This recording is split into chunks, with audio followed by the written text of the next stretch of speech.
बच्चों, पिछली क्लास में हम लोगों ने पढ़ लिया था 4 तरह के हेट्रोट्रोफिक न्यूट्रिशंस के बारे में, जिसमें कि पैरासाइटिक प्लांट्स थे, सेप्रोफाइटिक प्लांट्स थे, सिम्बायोटिक प्लांट्स थे एंड चौथा वाला कौन सा था? इंसेक्टिवोरस प्लांट्स थे। ये सब 4 तरह के प्लांट्स थे जो हेट्रोट्रोफिक न्यूट्रिशन द्वारा अपना न्यूट्रिएंट्स की जो कमी है उसको पूरा करते थे। अब हम लोग बात करते हैं बच्चों कि न्यूट्रिएंट रिप्लेनिशमेंट, मतलब न्यूट्रिएंट फिर से पुनः स्थापित, न्यूट्रिएंट्स का पुनः स्थापन किस तरह से होता है सॉइल में। Nutrient replenishment in the soil. देखिए बच्चों, plant absorb various nutrients from the soil along with water. Plants बहुत तरह के न्यूट्रिएंट्स वाटर के साथ सॉइल से एब्जॉर्ब करते हैं। They need these nutrients to carry out their various life processes. उनको इन न्यूट्रिएंट्स की ज़रूरत इसलिए होती है क्योंकि उन्हें अपने लाइफ प्रोसेस करने होते हैं। Nitrogen, phosphorus, potassium, magnesium and calcium, ये सब जो है वो मेजर न्यूट्रिएंट्स होते हैं। कौन कौन से बच्चों? Nitrogen, phosphorus, potassium, magnesium and calcium, ये सब मेजर न्यूट्रिएंट्स हैं। These are needed in large amounts. चूँकि ये मेजर न्यूट्रिएंट्स हैं इसलिए ये ज़्यादा अमाउंट में चाहिए। Beside these nutrients iron, copper, manganese and zinc are also needed in a small quantities. लेकिन इनके अलावा भी iron, copper, manganese and zinc ये सब भी चाहिए, लेकिन ये सब स्मॉल क्वांटिटीज़ में अगर रहेंगे तब भी काम चल जाएगा। When the soil does not have sufficient nutrients, जब सॉइल में सफिशिएंट न्यूट्रिएंट्स नहीं होते तो क्रॉप यील्ड जो होती है बच्चों, क्रॉप का जो प्रोडक्शन है वो गिर जाता है, कम हो जाता है। अब सॉइल अपने न्यूट्रिएंट्स दो तरह से लॉस करता है। पहली बात कि सॉइल जो है जिसमें कि खेती हो रही है उस सॉइल का इरोजन हो जाए, वो सॉइल का कटाव हो जाए, या फिर continuous growth of a single type of product, type of crop, मतलब कि एक ही तरह के क्रॉप का कंटिन्यूअस ग्रोथ होता जाए, कंटिन्यूअस उसकी खेती की जाती रहे, तो क्या होगा कि सॉइल की जो फर्टिलिटी हो जाएगी, सॉइल का जो न्यूट्रिएंट्स होगा वो लॉस हो जाएगा। तो इसीलिए न्यूट्रिएंट्स का ऐड होना टाइम टू टाइम बेहद ही ज़रूरी होता है सॉइल की फर्टिलिटी के लिए। इसीलिए हमें न्यूट्रिएंट्स को ऐड करना होता है सॉइल में ताकि सॉइल की फर्टिलिटी बनी रहे। अब न्यूट्रिएंट्स जो होते हैं बच्चों वो अलग अलग तरह के कम्बिनेशन से भी अलग अलग तरह से उसको रिप्लेनिश किया जा सकता है। वो कौन कौन से तरीके हैं न्यूट्रिएंट रिप्लेनिशमेंट के? पहला है एडिंग मैन्योर्स एंड फर्टिलाइजर्स। अगर खेतों में हम मैन्योर एंड फर्टिलाइजर्स को ऐड करें तो भी खेतों में फर्टिलिटी बनी रहती है, न्यूट्रिएंट्स ऐड होते रहते हैं। अगली बात है कि लगमिनस प्लांट्स को ग्रो करा दें। जिस खेत में न्यूट्रिएंट्स की कमी है उसमें लगमिनस प्लांट्स को हम लोग ग्रो कराएं तो न्यूट्रिएंट्स का रिप्लेनिशमेंट होता है। या फिर हम लोग क्रॉप रोटेशन की एक पद्धति होती है, क्रॉप रोटेशन का एक खेती करने का एक तरीका होता है जिसको कि अगर हम लोग खेतों में अगर इस्तेमाल करें तो हमारे खेतों की पैदावार बढ़ जाती है, ये कहें कि सॉइल की फर्टिलिटी बढ़ जाती है या फिर न्यूट्रिएंट रिप्लेनिशमेंट हो जाता है। तो सबसे पहले बच्चों हम लोग बात करेंगे addition of manure and fertilizers. आप लोग जानते हैं बच्चों कि मैन्योर क्या होता है कि manure is decomposed matter of animal and plant wastage.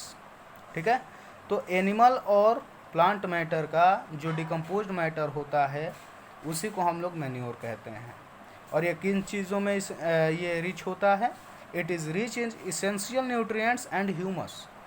ये जो मैन्योर होता है बच्चों इसमें बहुत सारे इसेंशियल न्यूट्रिएंट्स होते हैं और ह्यूमस होता है। Cattle dung and slurry from a biogas plant are mostly use by farmers as manures. मतलब कि जो भी कैटल डंग होता है जैसे कि काउ डंग हो गया, तो काउ डंग क्या है? मैन्योर की तरह यूज़ किया जा सकता है। एनिमल एक्सक्रेटा को भी मैन्योर की तरह यूज़ किया जा सकता है। चाहे बायोगैस प्लांट में बहुत सारी चीज़ें, एनिमल एक्सक्रेटा डाला जाता है, कैटल डंग डाला जाता है, वेजिटेबल पील्स डाली जाती हैं, बायोडिग्रेडेबल मटेरियल्स डाले जाते हैं। वो सारी चीज़ें सड़ के क्या बनाती हैं? बायोगैस। और बायोगैस जब बनता है तो जो स्लरी जो रहती है ना बायोगैस प्लांट में, उसको भी फार्मर्स यूज़ कर लेते हैं in the form of manures. अब बात करते हैं बच्चों कि फर्टिलाइजर्स क्या होते हैं। मैंने जैसा कि बताया था पहले भी आपको कि fertilizers are chemical compounds which are added to increase the fertility of soil. मतलब कि फर्टिलाइजर्स क्या होते हैं बच्चों, ये केमिकल कंपाउंड्स होते हैं जिनको कि सॉइल की फर्टिलिटी को इम्प्रूव करने के लिए इनका इस्तेमाल किया जाता है। They are rich in particular nutrients like nitrogen, phosphorus and potassium. ये जो फर्टिलाइजर्स होते हैं बच्चों, ये अलग अलग न्यूट्रिएंट्स स्पेसिफिक होते हैं, ये पर्टिकुलर न्यूट्रिएंट रिच होते हैं। फॉर एग्जांपल हम लोग कहें कि यूरिया नाइट्रोजनस फर्टिलाइज़र है, पोटाशियम रिच फर्टिलाइज़र है, सुपर फॉस्फेट ये फॉस्फोरस रिच फर्टिलाइज़र है। तो कहने का मतलब है कि fertilizers are chemical compounds which are added in the soil to increase the fertility of the soil and they are rich in particular nutrients like nitrogen, phosphorus and potassium। जैसे कुछ chemical fertilisers का example भी दिया गया है बच्चों, urea, super phosphate, potassium sulphate. तो ये सब सारी चीज़ें क्या हैं, ये पर्टिकुलर न्यूट्रिएंट्स में ये रिच है, न्यूट्रिएंट स्पेसिफिक हैं। Farmers and gardeners add chemical fertilizers to their field and gardens. जो फार्मर्स होते हैं या गार्डनर्स होते हैं, जो माली लोग होते हैं, ये सब क्या करते हैं कि अपने खेतों में या अपने गार्डन्स में ये लोग केमिकल फर्टिलाइजर्स का इस्तेमाल करते हैं। आगे है ग्रोइंग लेगुमिनस प्लांट्स। किसी खेत में, किसी फील्ड में अगर न्यूट्रिएंट, कोई भी एक पर्टिकुलर न्यूट्रिएंट अगर ख़त्म हो गया है, कम हो गया है, तो न्यूट्रिएंट को रिप्लेनिश करने के लिए हम लोग उसमें लेगुमिनस प्लांट ऐड कर देते हैं। लेगुमिनस प्लांट्स मतलब कि ऐसे जैसे कि ग्राम हो गया, मूंग हो गया, पीज हो गया, बीन्स हो गया, तो ये सारी चीज़ें लेगुमिनस प्लांट्स कहते हैं इनको।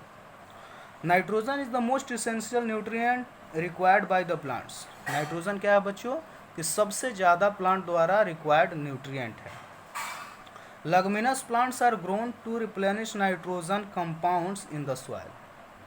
मतलब लेगुमिनस प्लांट्स को हम लोग किसी भी खेत में इसलिए ग्रो कराते हैं ताकि नाइट्रोजन के कंपाउंड सॉइल में बने और सॉइल में नाइट्रोजन फिक्स हो सके। राइजोबियम बैक्टीरिया, जो कि एक बैक्टीरिया का टाइप है, एग्जाम्पल है बैक्टीरिया का, rhizobium bacteria which can convert atmospheric nitrogen to soluble form.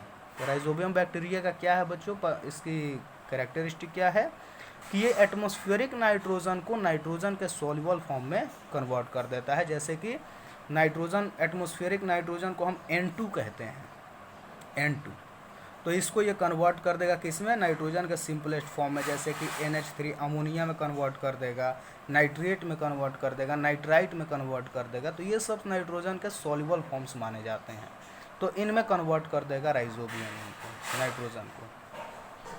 Form a symbiotic association with leguminous plants. और ये राइजोबियम क्या करता है बच्चों कि ये सिम्बायोटिक एसोसिएशन करता है लेगुमिनस प्लांट्स द्वारा। मैंने तुम्हें बताया था कैसे सिम्बायोटिक रिलेशन है ये, कि सिम्बायोटिक रिलेशन में क्या होता है कि एक ऑर्गेनिज्म उस बैक्टीरिया को या दूसरे ऑर्गेनिज्म को कुछ चीज़ें प्रोवाइड करते हैं, बदले में वो बैक्टीरिया या वो ऑर्गेनिज्म उस दूसरे ऑर्गेनिज्म को कुछ प्रोवाइड करता है।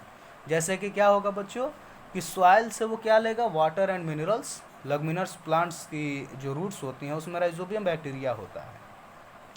तो प्लांट से या सॉइल से जो भी है, ठीक है ना, प्लांट्स और राइजोबियम का हम लोग देख रहे हैं। तो प्लांट से वो क्या लेगा, वाटर लेगा, मिनरल लेगा, और फिर क्या करेगा, उसकी हेल्प से वो क्या करेगा कि वो क्या करेगा कि नाइट्रोजन को पहले वो फिक्स करेगा, नाइट्रोजन को फिक्स करेगा, फिर वो नाइट्रोजन देगा किसको, उस लेगुमिनस प्लांट को, और लेगुमिनस प्लांट क्या करेगा, फोटोसिंथेसिस करके अपना फूड प्रिपेयर कर लेगा। तो ये होता है सिम्बायोटिक रिलेशन किसका, राइजोबियम बैक्टीरिया का एंड लेगुमिनस प्लांट्स का। They live in the roots of gram, moong, peas and beans and other legumes and provide them with nitrogen. ये क्या करते हैं कि लेगुमिनस प्लांट्स के साथ ये रहते हैं और उनको ये नाइट्रोजन प्रोवाइड करते हैं। This proves very beneficial to the farmers. और ये प्रैक्टिस जो होती है ये बहुत ही बेनिफिशियल होती है। The farmers need not add nitrogenous fertilizers to the soil in which leguminous plants are grown. और इसीलिए फार्मर्स को ये ज़रूरत नहीं होती कि जिस फील्ड में नाइट्रोजनस फर्टिलाइज़र, जिस फील्ड में लेगुमिनस प्लांट्स ग्रो हुए हैं, उस फील्ड में उन्हें नाइट्रोजनस फर्टिलाइज़र यूज़ करने की कोई भी ज़रूरत नहीं होती। Farmers grow this plants alternatively with other crops, in plants को वो सब अल्टरनेट मैनर में किसी भी क्रॉप के साथ वो लोग लगा देते हैं, बो देते हैं।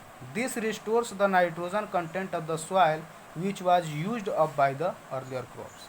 ये प्लांट्स क्या करते हैं कि सॉइल में नाइट्रोजन को फिक्स कर देंगे और जो भी अगला प्लांट आएगा वो जो भी अगला क्रॉप आएगा वो क्या करेंगे कि उस नाइट्रोजन को एब्जॉर्ब कर लेंगे।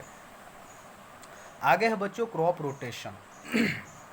क्रॉप रोटेशन क्या है कि the practice of growing different type of crops in succession on the same land chiefly to preserve the productive capacity of the soil is called crop rotation. मतलब क्या है बच्चों कि एक ही सॉइल पे अलग अलग तरह के क्रॉप को हम लोग सक्सेशन में लगाते हैं। एक मतलब कि एक क्रॉप इस सीज़न में लगा तो अगला क्रॉप अगले सीज़न में कोई दूसरा क्रॉप, उसके अगले सीज़न में कोई दूसरा क्रॉप। तो एक ही खेत पे हम लोग अलग अलग तरह की क्रॉप हम लोग उगाते हैं, जिससे कि सॉइल में जो अलग अलग तरह के न्यूट्रिएंट्स होते हैं वो एब्जॉर्ब होते हैं। एक ही न्यूट्रिएंट लगातार एब्जॉर्ब होते हुए नहीं चला जाता, जिससे कि सॉइल की जो प्रोडक्टिव कैपेसिटी होती है बच्चों वो लगातार बनी रहती है।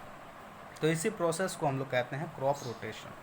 The practice of growing different types of crops in succession on the same land.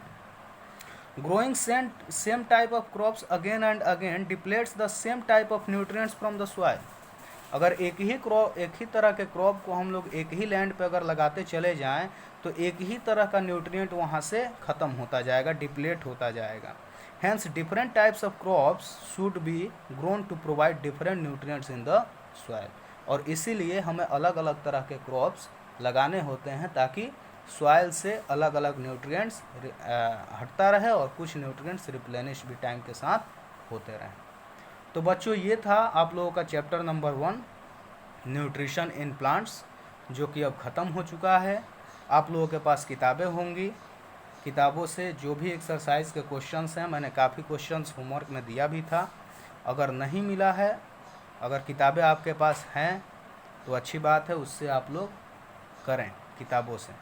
और जो भी क्वेश्चंस उसमें फंस रहे हैं, जो भी क्वेश्चंस में प्रॉब्लम्स आ रही हैं, उन सारे क्वेश्चंस को आप लोग संभाल कर रखिए। जितने क्वेश्चंस हो रहे हैं वो अच्छी बात है, नहीं क्वेश्चंस हो रहे हैं उनको हमसे डिस्कस कर लीजिए। हमारा नंबर होगा सबके पास ना, तो आप लोग डिस्कस कर सकते हैं। चलिए, थैंक यू।